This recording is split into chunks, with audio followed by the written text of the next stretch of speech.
참 좋으신 아버지 하나님 은혜를 감사드립니다. 비대면이지만 우리 두기등교회 하나님의 선택을 또 성도들이 선택한 우리 귀한 직분자들 피택자 교육을 받게 하시니 감사드립니다.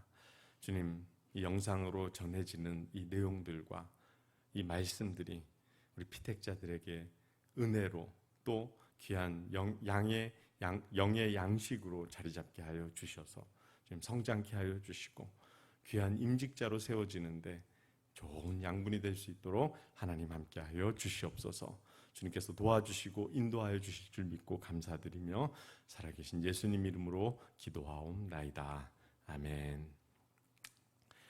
이게 갑자기 지금 여기 아무도 없습니다. 저 혼자서 이렇게 카메라만 바라보면서 이 피택자 교육을 시작을 하게 되겠습니다. 오늘은 8번째 시간이고요. 본문은 사도행전 6장 1절에서 7절을 주로 보겠지만 이거는 다음 주에 좀 더 많이 보도록 하고요. 이 말씀과 함께 사도행전 2장 41절에서 47절까지의 말씀을 중심으로 오늘과 다음 주에 이어서 이 초대교회에 대해서 또 초대교회 직분자에 대한 말씀을 함께 나누려고 합니다. 우리가 지금 이 피택자 교육을 하면서 그 시기로 성경에 나오는 그 역사적인 교회들 몇 교회를 살펴보고 있는데 꼭 살펴보아야 될 교회가 있다면 이 예루살렘 교회라고도 하는 이 초대교회입니다. 이 초대교회. 그래서 우리가 먼저 살펴본 교회는 어떤 교회가 있냐? 광야교회가 있습니다. 광야교회. 모세가 이스라엘 백성을 출애굽을 해서 이렇게 가나안으로 가는 그 과정 가운데 이 광야교회가 지금 우리의 교회에 하나님의 어떤 모형이라 이렇게 볼 수 있는 것이 있는데 그 중에서도 회막을 강조를 했습니다. 이 회막이라는 것은 성경에서는 성막이라고 표현하기도 하고 회막이라고 표현하기도 하고 장막이라고도 표현할 때가 있는데 각자의 의미들이 조금 다릅니다. 그래서 회막이라는 것은 무엇을 의미하느냐? 하나님과 만나는 곳이 회막입니다. 그래서 같은 장막이고 성소일지라도 하나님이 임재하시지 않는 곳이면 그것은 그냥 장막이에요. 그러나 그곳에 구름기둥으로 불기둥으로 하나님이 임재하신다면 그것은 회막, 즉 하나님을 만나는 곳이 되었던 것이 그런 광야교회에서 중요한 회막이라는 단어이다라는 말씀을 드렸고요. 특별히 이 광야교회 회막에서 하나님의 임재를 이렇게 모세가 늘 체험하기도 했는데 이 진영 밖에 장막을 세워놓고 이 하나님의 그 구름 기둥이 이렇게 임하면 모세가 하나님을 만나러 이 회막으로 나아갑니다. 그러면 온 그 백성들은 각자 자기들의 장막에서 그 하나님이 임하신 회막을 바라보며 함께 예배하는 그런 것이 이제 광야교회, 회막교회의 이 한 부분이라고 말씀을 드렸는데 거기에서 이 여호수아를 꼭 우리 직분자들이 생각해야 된다라는 말씀을 드렸습니다. 그래서 하나님과의 만남이 다 끝나면 모세는 진으로 돌아오나. 그러니까 하나님과 만남이 다 끝났으니까 모세도 자기의 처소, 자기의 장막으로 돌아옵니다. 그런데 그 다음 말씀이 뭐냐? 눈의 아들 젊은 수종자 여호수아는 회막을 떠나지 아니하니라. 그래서 저와 우리 이번에 피택을 받으셔서 직분을 받으신 우리 임직자들은 이 여호수아와 같은 그런 사람들이 되어야 합니다. 이런 신앙인이 되어야 합니다. 늘 하나님의 기도의 자리를 지키고 하나님께 기도하며 하나님을 만나는 곳 그곳에 나가는 그런 사람들이 그런 신앙인이 저와 여러분이 되어야 여호수아를 늘 생각하셔서 모세는 진으로 돌아오나 여호수아는 회막을 떠나지 아니하니라. 아마 이 장면 때문에 하나님께서는 여호수아를 귀중히 여기셨고 또 여호수아를 모세의 뒤를 이어 이 하나님의 일을 하는 사람으로 세웠다. 저는 그렇게 생각을 합니다. 이 광야교회에서 또 하나 살펴보아야 될 것이 직분자를 세웠어요. 모세의 장인이 되는 이 이도를 통해서 이 직분자를 세우는 그런 은혜를 지난주에 우리가 함께 나누었는데 이 말씀을 나누었는데 이도로가 제안을 합니다. 뭐라고 제안을 하냐? 모세 너 혼자 이걸 다 감당하기에는 너무 일이 중요하고 또 너가 필경쇠약이 될 것이다. 그러니 이렇게 하라. 그래서 어떻게 하라 그랬냐면 백성들 중에 능력 있는 자들을 선택을 해서 일을 나누어서 하라 라고 알려줬고, 이 모세가 하나님의 뜻 가운데 그것을 수용을 해서 백성들 가운데 천부장, 백부장, 50부장, 10부장을 세워서 이 하나님의 일을 나누어서 하게 됐습니다. 그래서 중요한 것은 그 직분자, 그 하나님의 일을 같이 할 사람들을 세우는 것이 중요한데, 어떤 사람을 세워야 되느냐? 성경에서도 능력 있는 사람을 세워야 된다라고 얘기를 하는데, 그 능력 있는 사람이 우리의 기준과는 조금 다릅니다.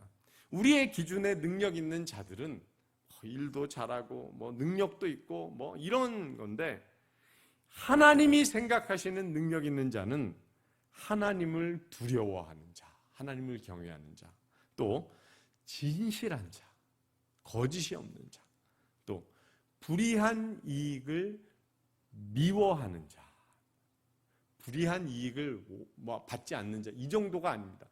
불의한 이익을 미워하는 자, 이것이 하나님이 생각하시는, 하나님이 세우시는 능력 있는 자. 그래서 저와 여러분, 우리 피택을 받으셔서 이제 임직을 받으실 여러분들이 이러한 하나님의 사람이 되어야 됩니다. 능력 있어야 돼요. 하나님 경외하셔야 돼요. 하나님 두려워하셔야 됩니다. 진실하셔야 돼요. 거짓이 없으셔야 됩니다. 그리고 불의한 이익을 미워할 수 있는, 미워하는 그런 하나님의 직분자가 되어야 된다. 이 말씀을 우리 광야교회를 통해서 우리가 배웠고요. 그 다음에 우리가 살펴보았던 것이 다윗의 교회예요. 다윗의 교회. 그래서 그 다윗의 교회를 살펴보기 전에 하나님이 다윗을 선택하셨더니 다윗이 어떻게 그의 백성들을 섬겼느냐.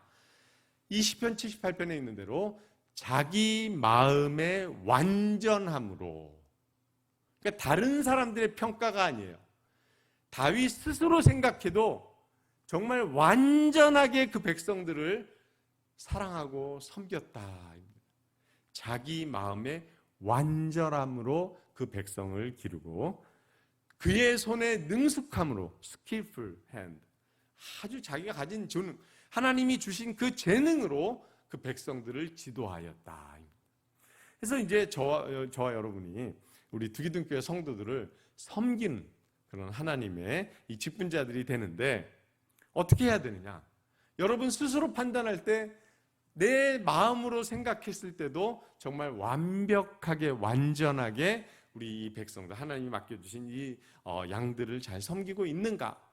또 하나님이 우리에게 주신 재능, 성령의 은사들을 다 활용하고 사용해서 능숙하게 정말 가지고 있는 모든 것 다 동원해서 그 하나님이 맡겨주신 자들, 백성들, 성도들을 잘 지도하고 이끌고 섬기는가? 이것을 늘 점검해야 합니다.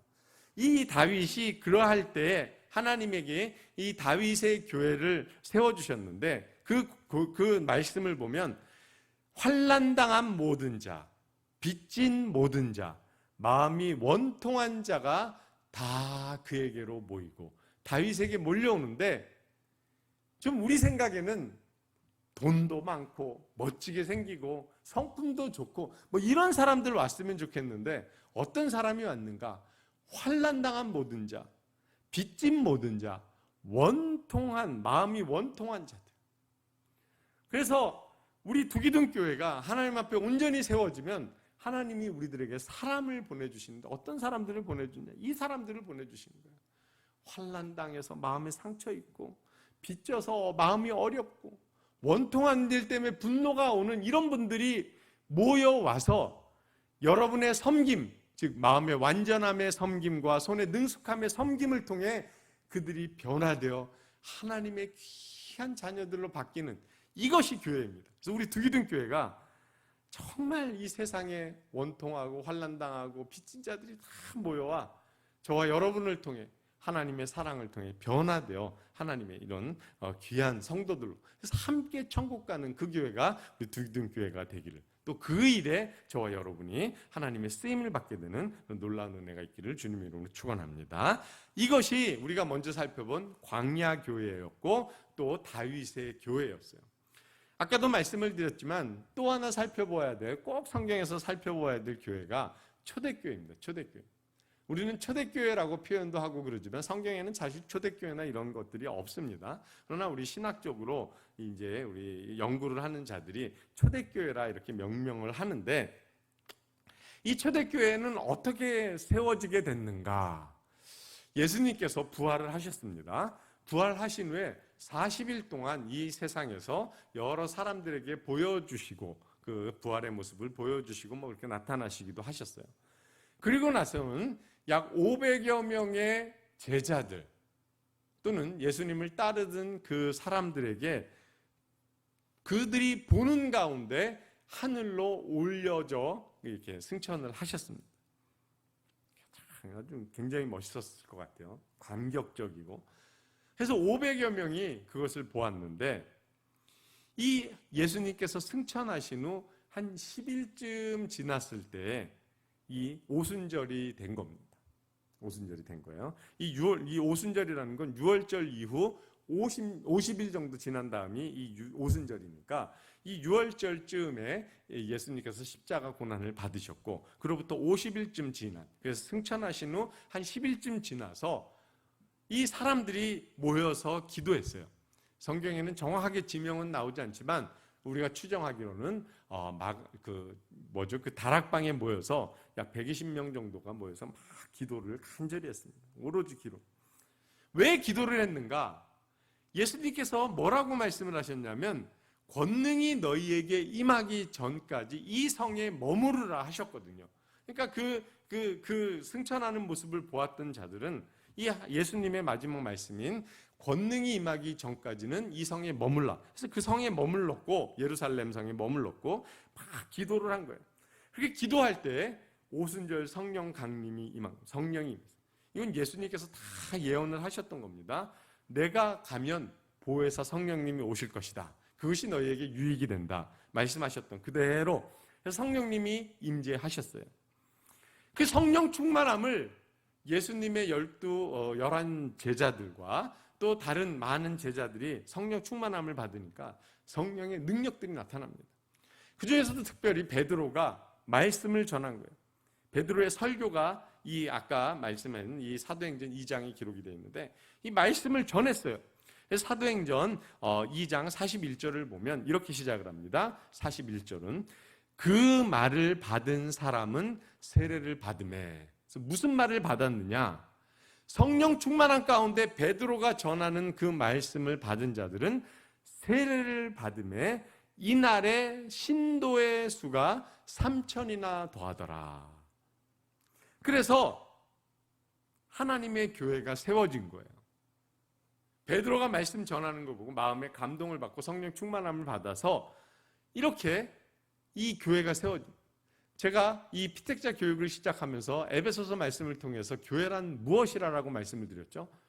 구원받은 백성이 서로 연결되어 하나님이 거할 처소를 만들어가는 것이 교회입니다.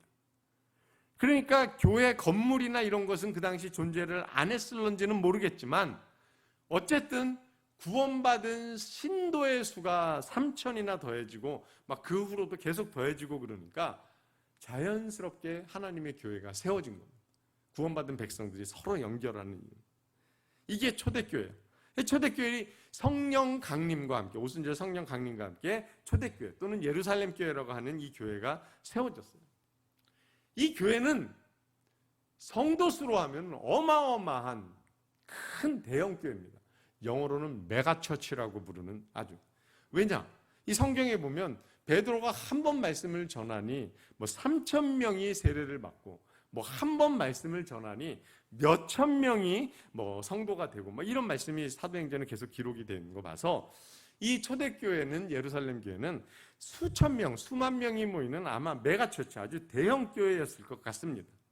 그래서 우리는 이 말씀, 이 초대교회의 이 부흥의 이것을 생각하면서 많은 이 현대의 개교회들이 뭐를 생각을 하느냐? 부흥을 이야기를 합니다. 부흥을. 우리는 이 부흥을 생각을 할 때 여러 가지를 생각할 수 있어요. 부흥의 열망이 우리에게 있어야 돼요. 당연히 우리는 부흥을 열망을 해야 됩니다. 근데 오해하시면 안 됩니다. 수적 부흥이 있고 영적 부흥이 있어요. 이 수적 부흥도 이 정말 하나님의 제자, 예수 그리스도의 제자, 성도가 세워지는 이 수적 부흥이 있어야 되고 영적으로도 부흥이 있어야 되는 겁니다. 그러면 교인이 증가한 것이 이 부흥인가? 이거는 우리가 한번 생각을 해봐야 됩니다.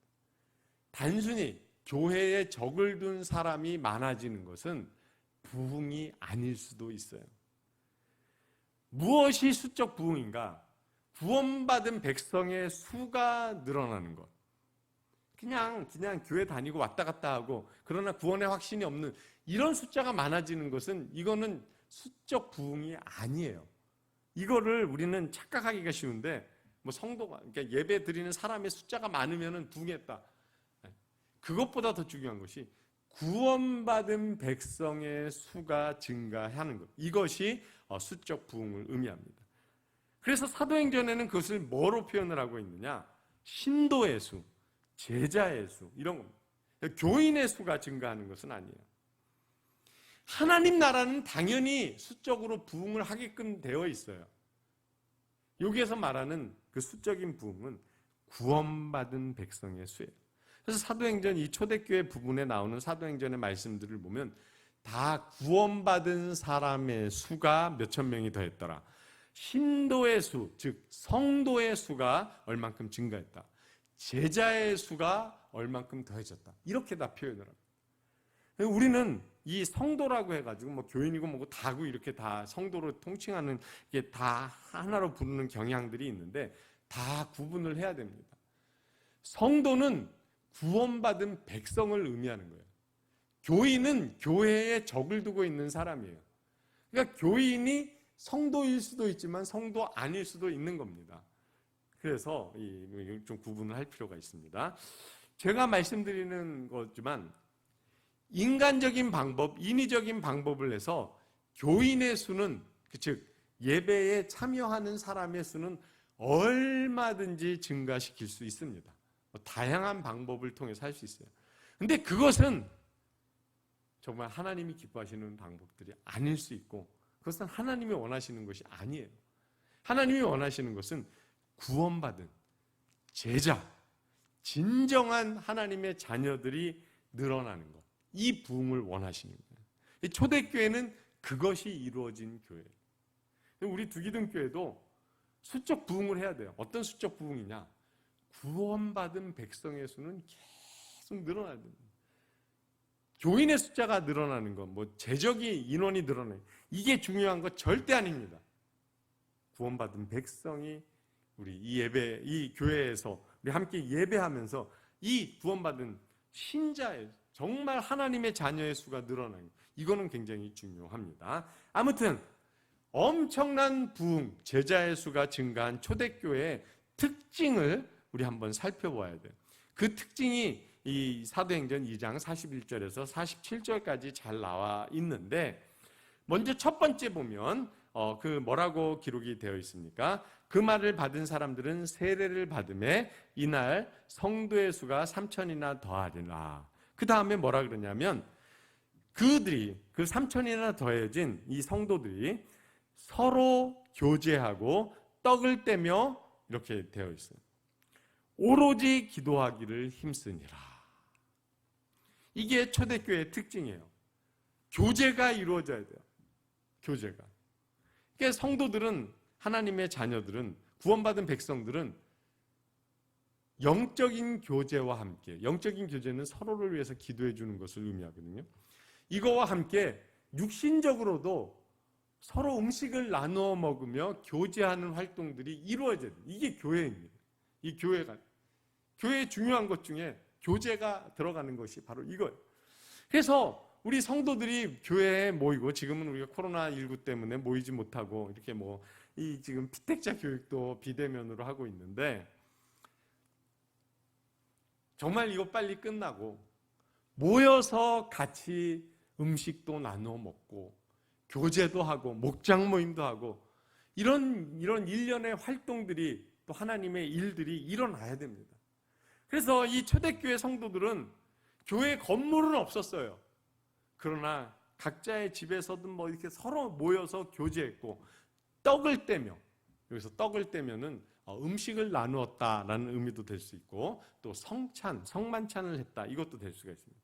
중요한 것은 그 다음에 뭡니까? 오로지 기도에 힘쓰니라. 기도에 힘써야 됩니다. 이것이 초대교회의 특징입니다. 또 초대교회의 특징이 하나가 보면, 아까 읽었던 우리 사도행전 2장 41절부터 이렇게 쭉 보게 되면 오로지 기도하기를 힘쓰니라. 그 다음 말씀이 사람마다 두려워하는데, 왜 두려워하는가? 이 사람, 이 성도들을 바라보면서, 또는 성도들도 두려워하는데 왜 두려워하느냐? 사도들로 말미암아 기사와 표적이 많이 나타나니. 기사와 표적, 기적이에요. 기적. 저는 하나님의 교회에는 기적이 많이 나타나야 된다라고. 우리는 기적 그러면은 막 죽을 사람이 막 살아나고 막 이런 것만 생각하는데, 그거 외에 하나님의 능력으로 이 여기에 나오는 대로 기사와 표적은 정말 많은 것들이 일어날 수가 있습니다. 우리 두기둥교회는 제가 볼 때 이 기사와 이 표적들이 많이 나타나는 교회예요. 뭐 기도의 능력들이 나타나기도 하지만, 좀 전에도 우리 아까 제가 오늘 예배 때 말씀을 드렸듯이 우리 이소연 집사님 기도했는데, 남편 김윤선 집사님이 예배는 비대면이니까 참석을 안 하시고, 이제 또 이렇게 그 아이 가지신 아내를 위해서 이제 데리러 왔습니다. 왔는데 뭐라고 해요? 온 성도들이 기도해 주신 기도의 열매, 어찌 사랑스럽지가 않겠습니까? 자기 이제 복중에 있는 자녀를 지칭하는 성도들의 기도의 열매. 그래서 그 태명이 열매예요. 그래서 열매라고 이렇게 기도를 합니다. 이것도 다 기사와 표적입니다. 이소연 집사님이 그래요. 이 혈전 때문에 주무시다가 그냥 죽을 수도 있는 그런 상황이었는데, 의사들은 그렇게 표현해요. 운이 좋아서. 운이 아니죠. 하나님의 기사와 표적이에요. 어머님 권사님의 기도, 또 우리 성도들의 기도, 이런 놀라운 기사와 표적들이 우리가 깨닫지 못하고 그것이 이적인지 기적인지 몰라서 그렇지 수없이 나타나고 있는, 이거에 하나님이 함께 하시고 성령이 역사하시는 데는 이것이 늘 나타나게끔 되어 있습니다. 나타나게끔 되어 있어요. 그래서 우리 두기둥교회는 뭐 이런 기적, 기사와 표적이 일상, 상식이 되어버린 그런 교회. 근데 여러분, 중요한 것은요, 지난주에도 좀 말씀을 드렸지만 선교 시간에, 사람들이 놀라운 이적과 기적을 본다고 해서 변화되지는 잘 않더라라는 거예요. 뭐 변화되는 사람들도 있죠. 기적 때문에 놀랍게 큰 은혜를 체험하기도 하죠. 그러나 엘리야가 그 갈멜산에서 기도할 때 불이 떨어지는 것을 보았지만, 그들이 하나님께 여호와 그는 하나님이시다 고백도 했지만, 뭐 엘리야와 함께 이렇게 뭐 사역을 하거나 뭐 이런 사람들은 사실 나타나지 않는 거 보아서 기적과 표적을 본다고 해가지고 반드시 이들이 막 정말 능력 있는 하나님의 사람을 변화다, 이런 것은 기대할 수 없을 수도 있습니다. 아무튼 기사와 표적이 이 사도들로 인하여 성령의 역사들로 나타나는 교회의 특징이 초대교회의 특징이다, 이 말씀을 또 드립니다. 또 하나 특징은 그 다음 말씀을 읽어보면, 계속해서 우리 사도행전 2장을 보고 있는데, 기사와 표적이 많이 나타나니 그 다음 말씀은 믿는 사람이 다 함께 있어 모든 물건을 서로 통용하고 또 재산과 소유를 팔아 각 사람의 필요를 따라 나눠주며. 이게 초대교회의 특징이에요. 근데 요거는 지금 우리도 이래야 된다라는 거와는 조금 구분을 해야 될 필요가 있습니다. 그래서 여기에 있는 말씀대로 보면, 야, 초대교회가 이렇게 해서 자기 재산을 다 팔아가지고 필요한 사람들에게 나눠줬으니까 우리도 우리 재산 다 팔아서 나눠줘야 된다, 이런 생각은 안 하셔도 됩니다. 왜냐하면 이때에는 이들은 그 말세론적 생각을 가졌어요. 그래서 예수님께서 승천을 하셨습니다. 그리고는 곧 금방 돌아오실 줄 아는 거예요. 근데 지금 2000년이 지났지만 예수님 아직 재림 안 하시거든요. 그래서 하나님의 하루가 1000년 같고 1000년이 하루 같고 이것 때문에. 근데 그 당시 이 성도들은 이제 곧 예수님 오실 거야 하니까 자기의 재산이나 이런 것이 소중하지가 않았던 거예요. 그러니까 막 다 나눴었는데, 물론 우리가 어려운 분들을 돕기도 하고 서로 나눠 쓰고 하고 하는 건 필요한데 내 모든 것을 다 팔 필요는 없어요. 그래서 재산이 있으신 분들 이것에 대해서 뭐 걱정하거나 그러실 필요는 없습니다. 여기 좀 상황이 다릅니다. 그러나 중요한 것은 서로 통용하고 서로 나눠주었다라는 것은 우리가 기억을 해야 됩니다. 그래서 우리 교회 정관에 우리는 일정 부분을 떼서 선교 또 남을 돕고 뭐 후원하고 하는 일에 사용하는 일. 이게 교회가 가져야 될 가장 중요한 것 중에 하나예요. 그래서 여기에도 보면 서로 물건을 통용하고 필요에 따라서 나눠주고 하는 일들을 했다. 이것이 초대교회의 특징이다라고 또 말씀을 드립니다.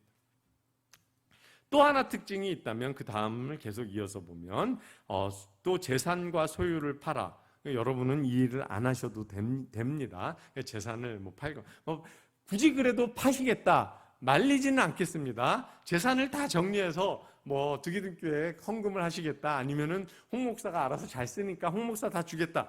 괜찮습니다. 좋습니다. 그러나 뭐 안 하셔도 괜찮습니다. 어쨌든 이 재산과 소유를 팔아 각 사람의 필요를 따라 나눠주며, 그 다음 말씀 보면 성전에 모이기를, 날마다 마음을 같이 성전에 모이기를 힘쓰며 집에서 떡을 떼며 기쁨과 순전한 마음으로 음식을 먹고, 이렇게 되어 있어요. 그래서 이 초대교회의 특징이 또 뭐냐 하면 모이기를 힘쓴 겁니다. 성전에 모이기도 힘썼고 또 서로 모이기를 힘썼어요. 2장 이 41절부터 47절까지 보면 그 말씀들이 계속 있습니다. 날마다 마음을 같이하여 성전에 모이기를 힘쓰고, 이런 말씀들이 있고요. 믿는 사람들이 다 함께 있어. 그래서 같이 있는 것. 이게 초대교회의 특징이에요.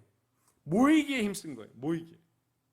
그래서 우리는 지금 이걸 못하고 있어요. 이 코로나19 때문에. 그러나 영적으로 기도하면서 각자의 자리에서 이 모이기에 힘쓴다라는 것이 어느 것이 될 수 있느냐? 지금 현재로서는 우리가 할 수 있는 것. 성교회에서 필사합니다. 필사해줘. 또 비대면으로 예배들이 계속 뭐 새벽 예배, 뭐 주일 예배, 또 수요 예배, 금요 예배, 긴 기도에 다 나가고 있어요. 이것. 그리고 이 피택자 교육도 영상으로 내보내요.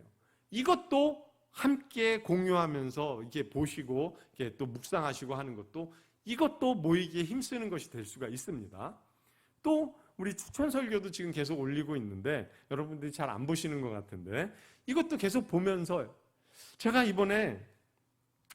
저번에 올린 만남의 복이라는 이 추천 설교를 올렸는데, 우리 최영 목사님도 수요 예배 설교 때 잠시 언급을 했지만 저도 이렇게 최영 목사님이 올리시기 전에도 들어보고 올린 다음에도 들어봅니다. 이건 우리 성도들이 다시 한번 참 들었으면 좋겠다. 만남의 복. 그거에 대해서 좀 한번 생각을 해보고, 그리고 그 설교 마지막 부분에 했었던 그 말씀도 좀 다시 한번 생각을 해서 그런 가정들, 이것도 우리 열심히 그런 거 듣는 것도 이 코로나19 시대에 할 수 있는 모이기에 힘쓰는 것이 될 수 있어요. 코로나19가 끝나면 뭐 모여서 중보기도회도 열심히 하시고 목장 모임도 하시고 막 서로 식사도 많이 하시고 해야 됩니다. 여기서 어떻게 했느냐? 성전에 모이기를 힘쓰고 집에서 떡을 떼며 기쁨과 순전한 마음으로 음식을 먹고. 그래서 떡을 떼고 음식을 먹고, 음식 먹는 걸 두 개를 이렇게 기록할 필요가 있는가? 이건 구분을 좀 할 필요가 있어요. 그래서 떡을 떼다는 성만찬을 의미하는 것으로 보는 것이 합당한 것 같고요. 음식을 먹는 것은 우리도 모이면 이렇게 뭐 음식도 나눠 먹고 하는 그것을 보시면 돼요. 애찬하는 것. 근데 이 애찬을 하고 서로 모여서 이렇게 교제도 하는데 어떤 마음으로 하느냐? 기쁨이다 이거예요. 억지로 하지 마세요. 억지로. 모여야 되니까. 이거 하나님 기뻐 안 하신다. 의무적으로 하지 마시고. 순전한 마음. 순전한 마음. 이것도 인티그리티입니다. 순전한 마음. 그래서 모이기를 그냥 힘쓰다 해서 막 그냥 싫은데 뭐 짜증내면서 할 수 없어서 아유 내가 직분자니까 꼭 가야 돼 이런 거 아니라 그 모임을 통해서 하나님의 역사, 성령의 역사를 기대하며 기쁨을 가지고 감사를 가지고 순전한 마음으로 함께 교제하고 음식을 나누고 이것이 초대교회의 특징이었다. 지금 말씀드렸던 이런 특징들 있잖아요. 서로 교제하고 떡을 떼며 기도하기 힘쓰고 기사와 표적이 나타나고 필요에 따라서 서로 나누어주고 모이기를 힘쓰고 떡을 떼고 만찬을 하고 성만찬을 하고 음식을 나눠 먹고 이게 초대교회의 특징이기도 하지만 제가 이렇게 한국 교회들이나 제가 다른 데 지역 미국이나 이런 데서 다른 교회를 봤었을 때 부흥하는 교회들의 특징이기도 하더라고요. 그러니까 막 이렇게 좀 부흥하고 성도들의 신앙적으로 막 열심히 있고 또 성도의 수, 구원받은 수가 막 늘어나는 교회들은 가보면은 이런 현상들이 다 나타나더라고요. 이런 현상들이 나타나니까 어떤 결과가 이루어지는가? 아까 우리 보았던 사도행전 2장에 있는 말씀을 보면 순전한 마음으로 음식을 먹고 그 다음 말씀 보면 47절 하나님을 찬미하며 또 온 백성에게 칭송을 받으니 그러니까 이런 일들 초대교회에 일어난 일들 서로 교제하고 떡을 떼고 오로지 기도에 힘쓰고 모이기를 힘쓰고 소유를 팔아서 나누어 주고 모이기를 힘쓰고 음식을 나누어 먹고 이런 일들을 하니까 어떤 결과가 나오느냐? 모든 백성이 칭송을 한다. 칭찬을 한다 이거예요. 칭찬을. 교회가 손가락질을 받고 안 믿는 자들에 의해서 이건 어떻게 보면 당연한 거예요. 신앙이 없기 때문에 믿음이 없기 때문에. 그럼에도 불구하고 성령의 역사들이 나타나고 하나님의 놀라운 은혜들이 나타나는 교회는 하나님을 믿지 않는 자들이 칭송을 칭찬을 하게끔 되어 있다라는 거예요. 이게 막 서로 적이 되어가지고 원수처럼 이게 막 그렇게 착각하는 사람들이 있는데 그거 아닙니다. 정말 하나님의 은혜대로 성령 은혜대로 성령 충만함 가운데 하면은 안 믿는 자들도 그 교회를 향해서 칭찬을 해요. 요즘에는 이 코로나 시대이기 때문에 사람들과 이런 대화를 못하고 그러기 때문에 이런 걸 제가 접하는 시간이 좀 적어졌지만 코로나19가 일어나기 전에는 제가 이 동네를 막 이렇게 산책을 하거나 이러면은 이렇게 다니면은 제가 그냥 편하게 일상복장을 하고 다니면 제가 이 두기둥교회 목사인 걸 모르잖아요. 그럼 이 지나가는 사람들이 막 이야기를 하면서 우리 교회를 이렇게 가르치면서 이야기해요. 아, 이 교회는 뭔가 달라. 이 교회는 좀 다른 것 같아. 이 교회 괜찮은 교회야. 밥도 많이 준대. 이런 이야기들을 하는 걸 종종 들었어요. 칭찬이에요, 칭찬. 막 우리 은퇴 장로님들 중심으로 해가지고 일남전도 중심으로 해가지고 토요일마다 이 코로나19 시대에는 좀 안 하셔도 누가 뭐라 그러겠습니까? 그런데 지금도 어제도 비 오는 중에도 나오셔서 청소하시고 지역을 깨끗게 하세요. 참 이 젊은 목사 입장에서 도와드려야 되는데 이분들은 사실은 이게 기쁨이기 때문에 제가 지난주에 말씀드렸지만 혼자 할 수 있는 일을 10명이 할 수 있으면 이게 가장 기쁜 거고 교회가 그렇게 가야 되거든요. 그래서 이 어르신들이 하지만 정말 참 너무 귀해요. 이걸 통해 가지고 얼마나 많은 이 지역 주민들이 우리 두기둥교회를 칭찬하고 그랬는지 몰라요. 그래서 정말 하나님의 교회가 온전히 세워지고 하나님의 뜻대로 성령 충만함이 나타나고 그러면 자연스럽게 따라오는 것이 온 백성의 칭찬입니다. 칭찬. 받게끔 돼요. 이게 초대교회만의 특징이 아니라니까요. 우리 교회도 이런 일이 일어납니다. 우리 교회가 계속 이런 교회가 돼야 돼요. 그리고 또 앞에 뭐라고 되어 있습니까? 하나님을 찬미하며. 오늘 예배 때 우리 찬송가 몇 장 불렀죠? 이 29장을 부르는데 늘 부르는 찬송이었지만 하나님께 찬양하는 것은 끝이 없다. 하나님을 찬양하고 우리 입에서 늘 찬송이 넘쳐. 이렇게.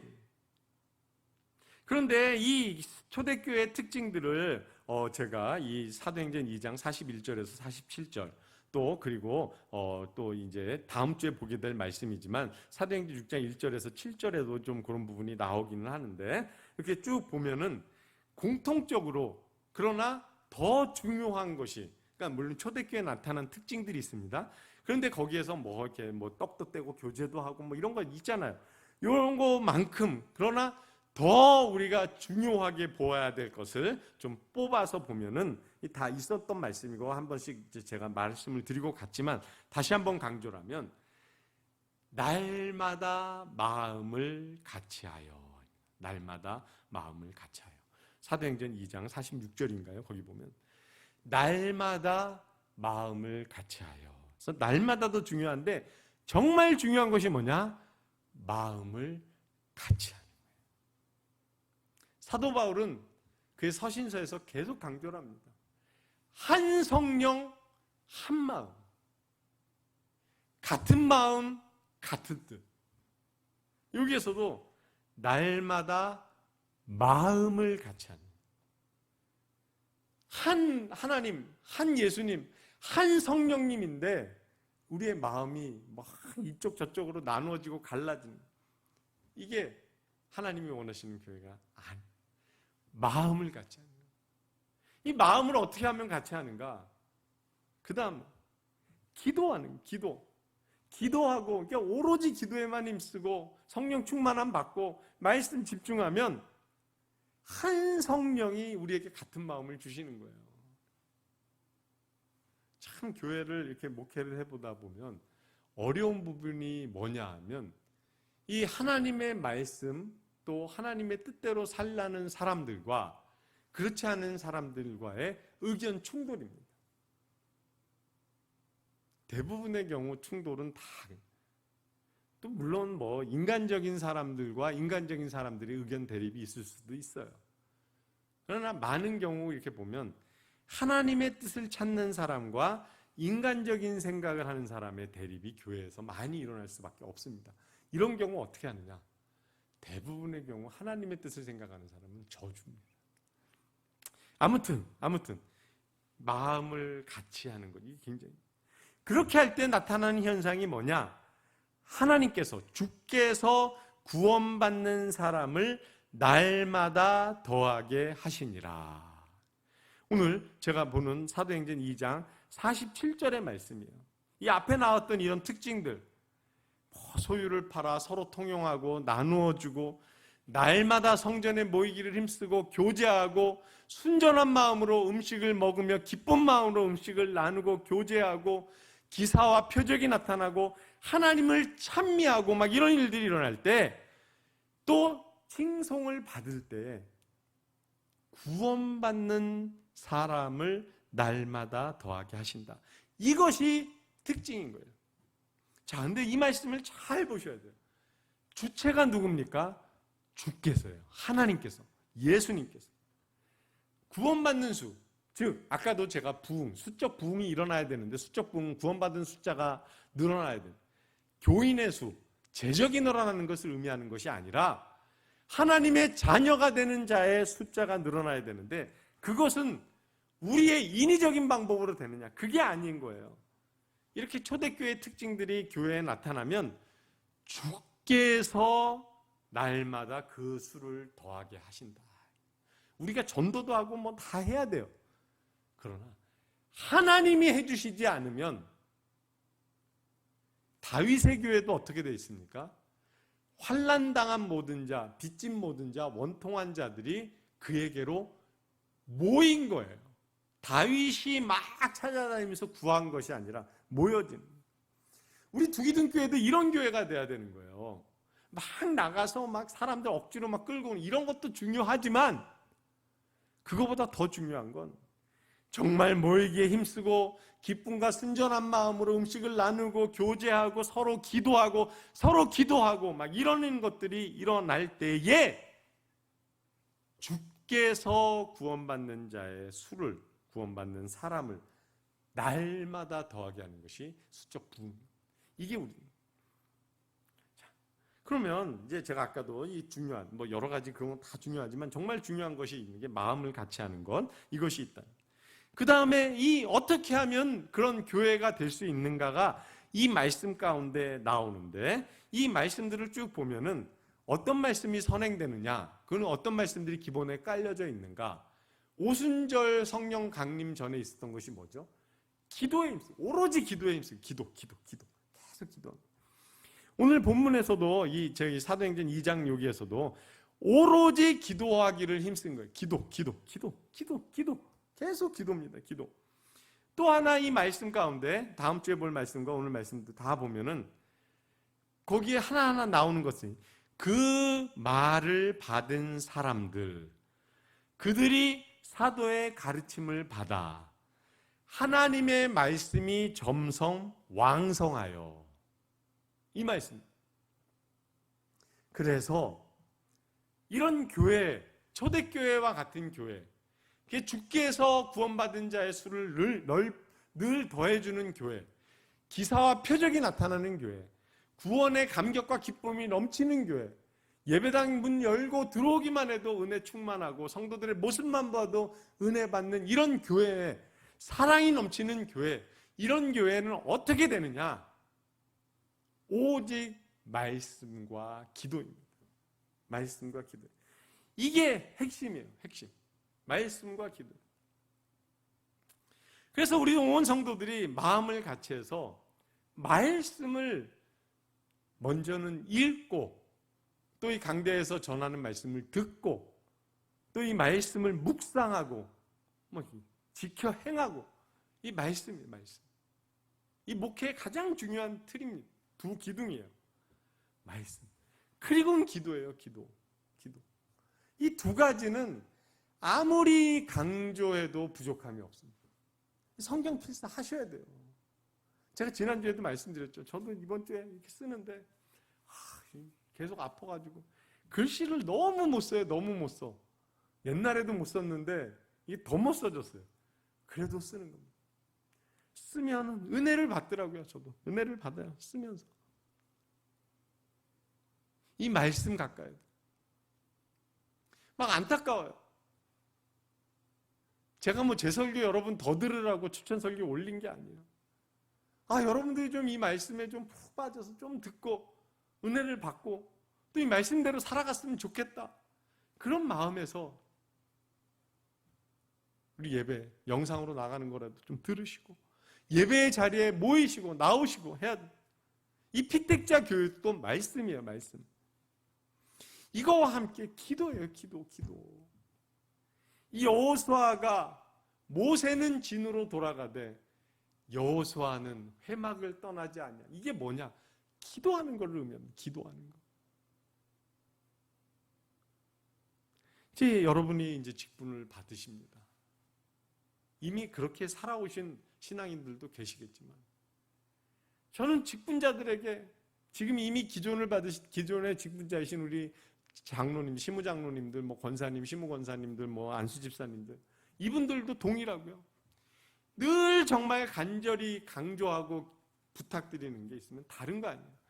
정말 막 뭔 일하고 뭐하고 이런 거 봉사 이런 거 좀 두 번째로 하셔도 전혀 괜찮습니다. 정말 이거는 열심히 해주셨습니다. 말씀과 기도예요. 말씀과 기도. 예배의 자리 좀 사모하시고요. 또 우리 목사님들 말씀 사모하면서 들으시고요. 그거 외에도 개인적으로 말씀을 좀 보시고 읽으시고 필사도 하시고 말씀 묵상도 좀 하시고요. 기도. 정말 기도하셔야 돼요. 이 기도의 자리에 나와서도 기도하고 집에도 좀 기도의 자리를 만드시고요. 기도하셔야 돼요. 이제 계속 기도에 대해서 강조를 할 건데 이 말씀과 기도가 우리에게 없다면 우리는 넘어집니다. 이 말씀과 기도 생활이 우리가 온전히 되지 않으면 우리는 인간적인 방법을 통해서 하나님 나라의 일을 하려는 경향으로 흐를 가능성이 있습니다. 말씀과 기도.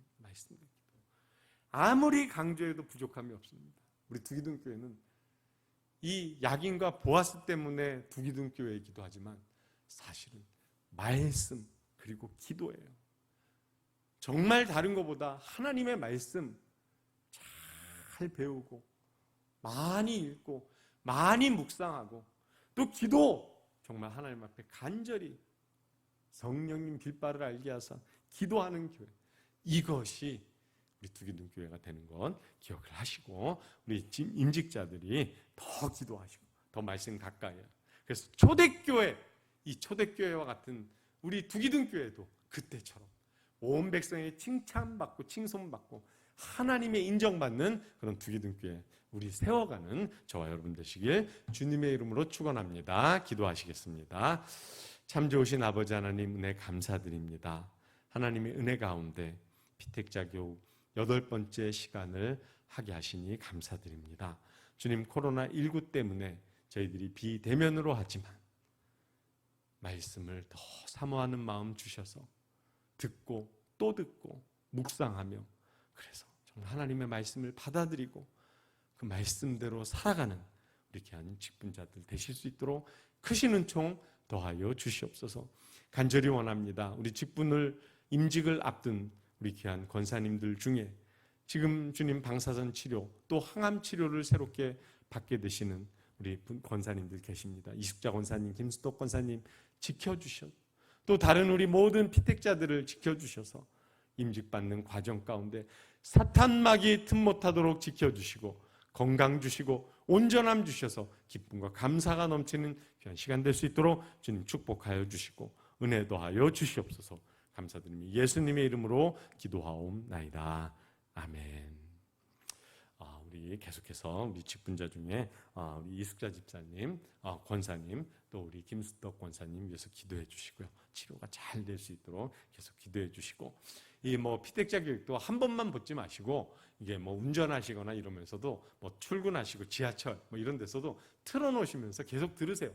저도 한 번 이상을 듣는데 여러분은 몇 번씩 들으시면서 좀 익숙해지시고 다른 사람들에게도 좀 권해주시고, 그래서 우리 교회가 좀 이렇게 하나 됐으면 좋겠습니다. 수고하셨고요. 또 이렇게 계속해서 기도하시고 또 말씀을 가까이 하는 우리 피택자들 되시길 바랍니다. 감사합니다.